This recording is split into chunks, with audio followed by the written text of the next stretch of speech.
En esta radioemisora presentamos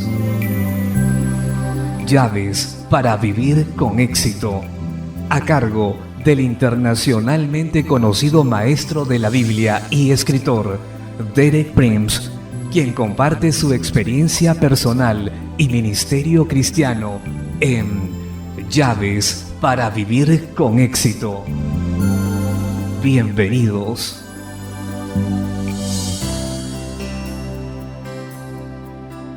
Llaves para vivir con éxito presenta el tema Orgullo versus humildad. Capítulo 1, quinta parte. Me alegro de estar nuevamente con usted en el cierre de esta semana. Hoy continuaré con el tema de esta semana, el orgullo versus la humildad. Toda esta semana hemos estudiado el desarrollo de esa ley eterna y universal que Jesús enunció en Mateo 23:12. El que se enaltece será humillado y el que se humilla será enaltecido. Primeramente vimos esa ley demostrada antes que la historia humana comenzase con la caída de Lucifer. Lucifer, un querubín creado muy sabio, muy hermoso, quiso una posición de igualdad con Dios, se exaltó a sí mismo y fue humillado. También vimos la misma ley demostrada otra vez en el mismo comienzo de la historia humana con la caída de Adán. En cada caso la causa de la caída fue la misma: orgullo enaltecedor. Satanás usó la misma motivación que había causado su propia caída para causar la caída de Adán. Él había dicho: seré semejante al Altísimo. Cuando vino a Adán y a Eva, les dijo: si comen de ese árbol serán como Dios. La misma motivación, la criatura extendiéndose para alcanzar igualdad con el Creador. Bueno, ¿y qué fue la respuesta de Dios a la caída de Adán? Con la caída de Lucifer, respondió creando a Adán. En ese acto él mismo tuvo que agacharse hasta el polvo. ¿De qué manera respondería ahora Dios a la caída de Adán? En esta charla de hoy daré la respuesta. Dios se inclinó aún más. Podemos resumirlo de esta manera: fue la transición entre la creación y la redención. El siguiente gran paso de Dios fue la redención. En la creación del hombre de Dios se humilló inclinándose hasta el polvo, pero para redimir al hombre, Dios tuvo que inclinarse aún más. Como se ve, la respuesta de Dios al orgullo siempre es la humildad. Cuanto más orgulloso se encontraba Dios, más humildad demostraba Él. El hombre había caído, se había apartado, era un rebelde. Dios no lo abandonó. Gracias a Dios por eso. En la persona de Cristo bajó al máximo, se identificó con la raza caída para expiar su culpa y después, para coronarlo todo, exaltó a esta criatura caída para redimirla hasta las alturas máximas del universo, demostrando continuamente ese principio: el camino para arriba es hacia abajo. Leamos primero en las Escrituras que identifican a Cristo con la raza humana para expiar su culpa. En Hebreos 2:14 y 15 dice así: así que por cuanto los hijos participaron de carne y sangre, Él también participó de lo mismo, para destruir por medio de la muerte al que tenía el imperio de la muerte, esto es, al diablo, y librar a todos los que por el temor de la muerte estaban durante toda la vida sujetos a servidumbre. Recuerde que cuando dije que Adán se rebeló, en lugar de reinar se volvió un esclavo de Satanás, un esclavo de la muerte y de la corrupción.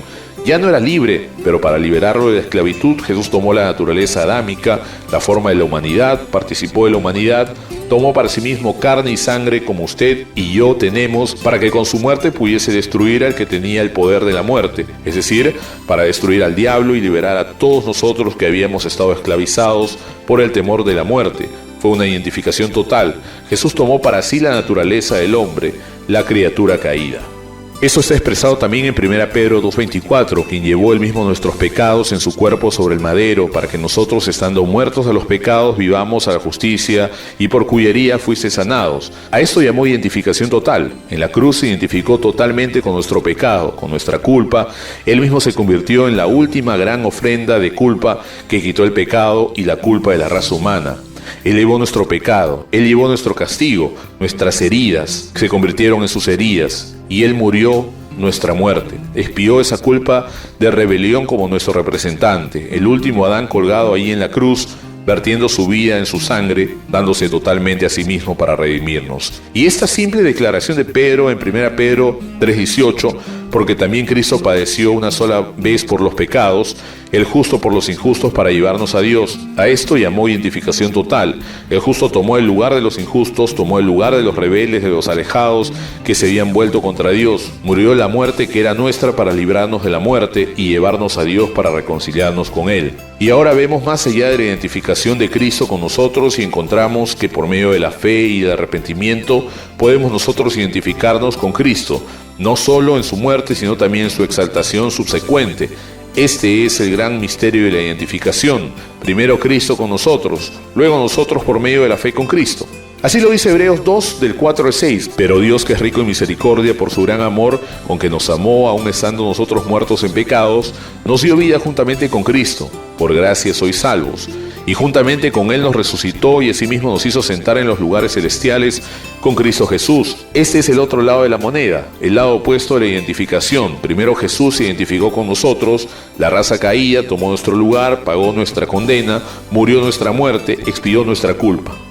Entonces nos identificamos con Él en fe, con todo lo que sigue después de su muerte.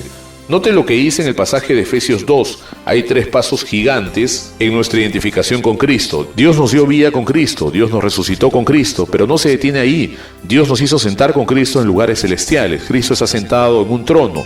Dios nos sentó con Él, nos puso sobre el trono con Cristo.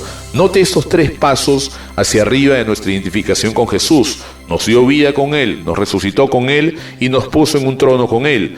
El mismo principio, el camino hacia arriba es hacia abajo. Es desde lo más bajo que alcanzamos lo más bajo. Finalmente Dios hará de esas criaturas redimidas que cayeron pero que fueron levantadas su demostración eterna para todo el universo, que Dios exalta a los más bajos a lo más alto.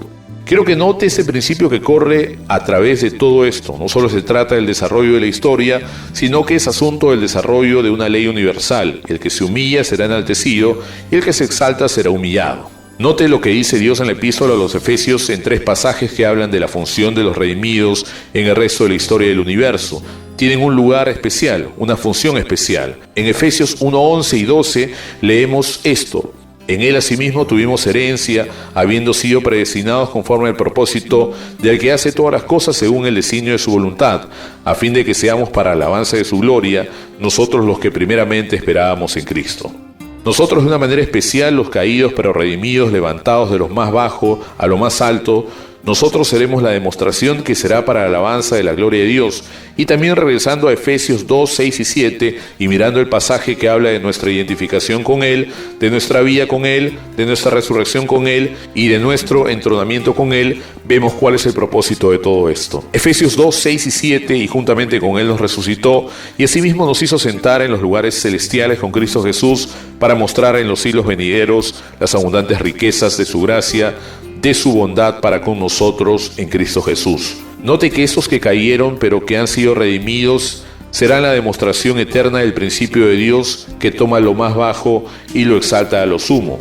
Y una última escritura en Efesios capítulo 3 versículo 10, para que la multiforme sabiduría de Dios sea ahora dada a conocer por medio de la iglesia a los principados y potestades en los lugares celestiales. Por medio de nosotros, Dios va a demostrar su multiforme sabiduría a la creación entera en el cielo y en la tierra para todos los siglos venideros. Siempre el mismo principio, Dios exalta a los humildes. El que se enaltece será humillado, pero el que se humilla será enaltecido. Quiero resumir esto en 3 frases que creo resaltan el corazón de la verdad que hemos estado viendo. La verdad de la redención. El más alejado se convirtió en el más cercano. El más bajo se convirtió en el más alto. La desgracia es cambiada por gloria. ¿Cuál es el propósito final de Dios en todo esto? No dejarle campo al orgullo en ninguno de sus seres creados.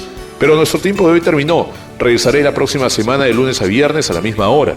La semana entrante continuaré con ese tema del orgullo versus la humildad, el lado positivo.